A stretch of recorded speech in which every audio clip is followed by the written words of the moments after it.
النهارده في حلقة جديدة من وليد. بصوا النهارده معانا خاتم تحفة. بصوا أحمر خامق، ولا أحمر فاتح ولا أحمر يعني أحمر جميل قوي. بصوا عقيق يماني، عقيق يماني. بصوا عقيق يماني. بصوا أحمر وجميل قوي. طب ممكن توريه لنا يا فندم؟ اتفضلوا. ماشي يا فندم، بس شكله صغير عليكي. شكله صغير ايه؟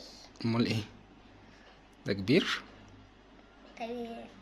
كبير ها؟ طيب هو يعني مواصفاته ايه يا فندم؟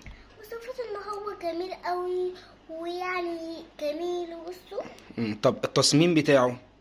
التصميم بتاعه ان هو لونه احمر، وكمان مش كله شيك، يعني شيك، عاوزه يعني تقولي ان هو شيك، صح؟ تصميمه بصوا شيك. عايزه اوريكم ان في من حته اصفر. طب ما احنا مش شايفين يا فندم، يعني وضحي لنا اكتر. بصوا في هنا اصفر. عقيق يماني حار، ففي عروق، والعروق ضربة على اصفر، صح؟ بصوا الشكل هنا امم يعني عقيق يماني. بصوا على الجمال. بصوا ماشي يا فندم، احنا خلاص احنا هنشترك في القناة ان شاء الله. اوكي، تعالوا سير الكسر. الجزر. يعني نفعل الجرس ولا ايه؟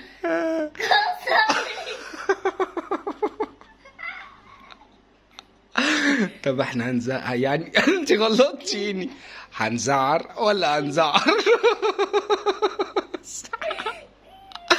هنجرس.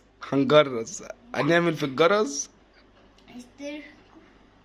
في الجرس. تعالوا سير الكرس. طب الحمد لله احنا هنفعل.